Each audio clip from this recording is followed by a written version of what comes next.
Slashy friends. Welcome back to Slash Sisters. I am Slash Sister Jen. And I am Slash Sister Hallie, at least until I decide to change my name again. Whatever. You do you, girl. You do you. Yeah, once is good enough. We're here to give you the horror movie reviews for true horror movie fans. So, if you're looking for a good joke this April Fool's Day, watch the 1986 classic April Fool's Day and try to solve the mystery, but just don't be surprised if it turns out to be all a prank. That's right. If you're looking for a pure horror film, I mean, you come to the right place, but this ain't it. No. You'll see. You'll just see. It's just a giant joke. I mean, it is April Fool's Day. But don't get us wrong, there is some real horror in this movie too. Sort of. So let's get into it and figure out what this elaborate ruse is all about. April Fool's Day is a horror comedy, emphasis on that comedy, because this is, again, you'll see, directed by Fred Walton. The film centers around a group of college friends who gather at a remote island mansion for the weekend in celebration of April Fool's Day. Did this happen in the 80s? Did people celebrate April Fool's Day? I don't know. It doesn't really seem like something that I would celebrate. I mean, yeah, I like to play pranks. I like to do jokes. That's fun. But I wouldn't make a whole ass weekend out of it. But to get a group of friends together to celebrate April Fool's Day is sound a bit sound excessive. Off in the comments below if you would have done this in the 80s to celebrate April Fool's Day. We want to know. Yeah, we do. Because I don't think I would have. But I don't know. The lead character, Muffy St. John, Muffy, has invited her friends Harvey, Nikki, Rob, Skip, Nan, Chaz, Kit, and Arch to her family's mansion for the weekend. It's on an island. While most of these characters are nondescript and basically just did this film, there are two actors of note here. One, Tom Wilson, and two, Amy Steele, who was a final girl in a previous slasher film that we have not covered yet. We haven't covered it yet, but we've covered part of the franchise already. Right. So yes, she was a final girl in one of the Friday the 13th movies. And then also, we had Biff Tannen. Yeah, that's Tom Wilson. Yeah, Tom Wilson is Biff Tannen from the Back to the Future movies. As the group arrives on the island, one of the boat hands from the ferry, Buck, 80s names. I know, 80s names are great. Gets injured horribly and is rushed to the mainland. Yeah. Once the group is settled in on the mansion, they begin to notice strange pranks happening and weird occurrences, leaving them all a little bit spooked. Yeah, the baby crying was definitely off kilter. The baby crying was definitely creepy.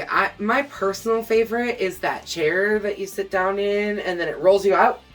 I think that one's really funny. But those are just the pranks. And there's some pretty creepy things that happen too. Like, for instance, drug paraphernalia being in one of the guys' rooms. Right. Each of the guests are assigned rooms, all of which have something incriminating to them. Yeah. Which make it appear as though they're all being blackmailed. So, despite the fact that this whole experience is making them incredibly uneasy, they try to relax and enjoy themselves. Yeah, no, get me the fuck out of this. Yeah, no kidding. Skip goes missing, and Kit catches a glimpse of what looks like his dead body. Soon, Arch and Nan also go missing. Yep. So the group goes out searching for all the missing people, and when Nikki and Harv go to get water from the well, Nikki ends up falling into the well, and she finds the severed heads of Skip and Arch, and finds Nan's dead body.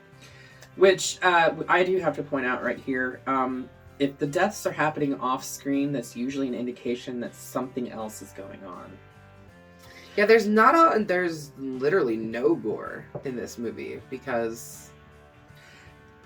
With the exception of Buck at the very beginning, which once we get to the end of this, I'll pose this question. Yes. But each members of the group disappear, just leaving Kit and Rob to figure out what the fuck is actually going on. They discover their friend Muffy has a twin sister named Buffy. The Vampire Slayer? Yeah. No, No, I don't think so. Who recently escaped a mental hospital after being committed there for the last 3 years. Yeah. They find out that it has been Buffy pretending to be Muffy the whole weekend after they discover Muffy's severed head in the basement. Buffy, I can't get them. Buffy finds and chases after them, but Kit and Rob get separated. When Rob is trapped in a closet, Kit is able to get away from Buffy by escaping into the living room. And this is where the whole story goes crazy. We have taken this slasher film and just completely derailed it. Yeah. Because the lead up to it has been really, really, really, really kind of a lot of what I assume would be good kills, even though we didn't get to see any of them. Right. I mean, we got a lot of severed heads here. Somebody's taking heads off. But Kit enters the room, and all of her supposedly dead friends are just sitting there chilling.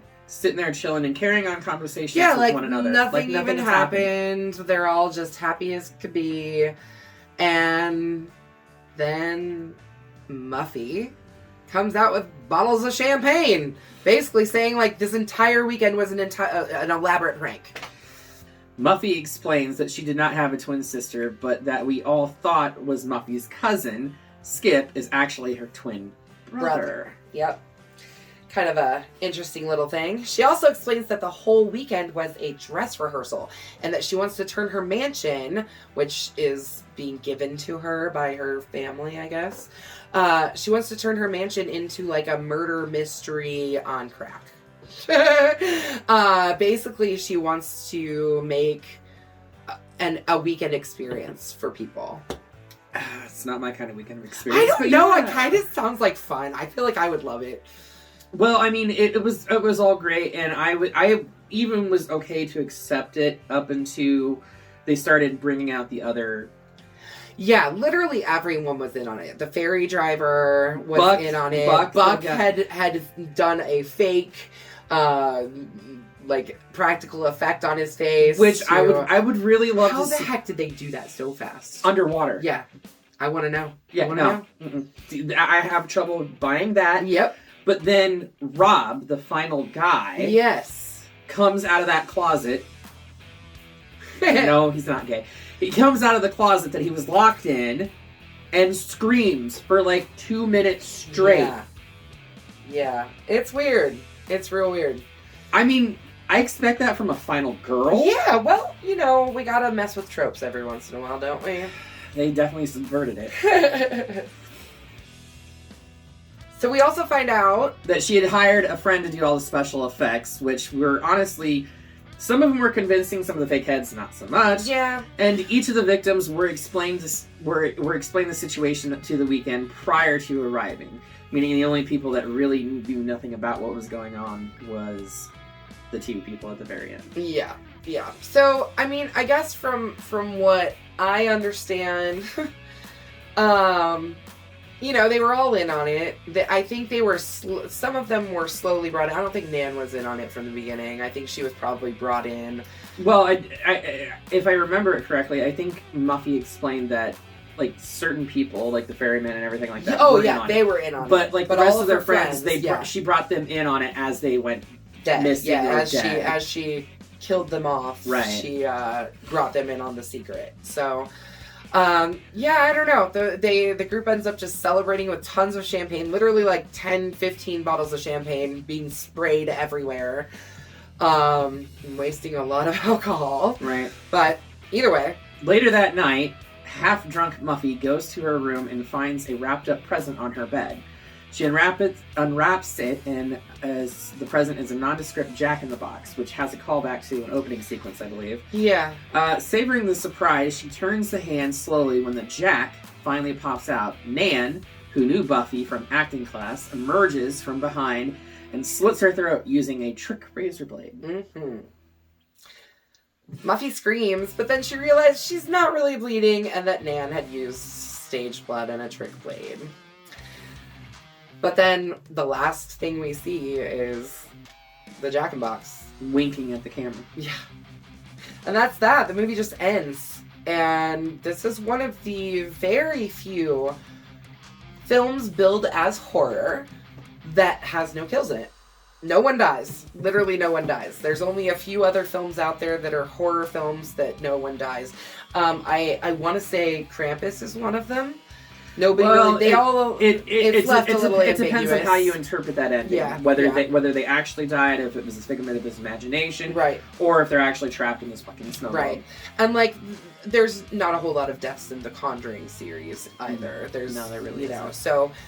There's not a whole lot of movies out there, though, that are horror films and billed as horror films where no one dies. Right. But this is one of them. Yeah. So for me personally, I'm gonna go ahead and give this a retractable bloody machete up. I really liked it. I thought it was funny and clever, and I feel like it kind of keeps you on your toes. If you don't know the secret, it keeps you on your toes. Right. If this is your first watch of it, it's good in that aspect. Absolutely. I give it a bloody machete up for that aspect.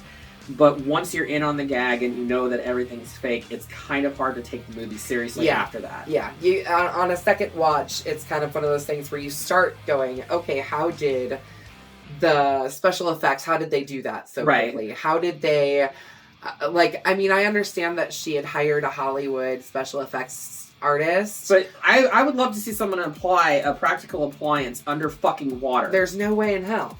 No way. Please, someone. I would love makeup to see effects artists out there, please, show me it being done. I would like to see it. Because otherwise, I'm going to call bullshit. Yeah. There's a lot of things that, upon second watch, definitely leave you with more questions than answers. But I like it. I think it's a really funny and clever film, and I recommend it to you to watch it too. I recommend watching it once, but I cannot condone rewatching it. Yeah, it's not one of those ones that I would watch over and over and over again. It's no Scream, that's for sure.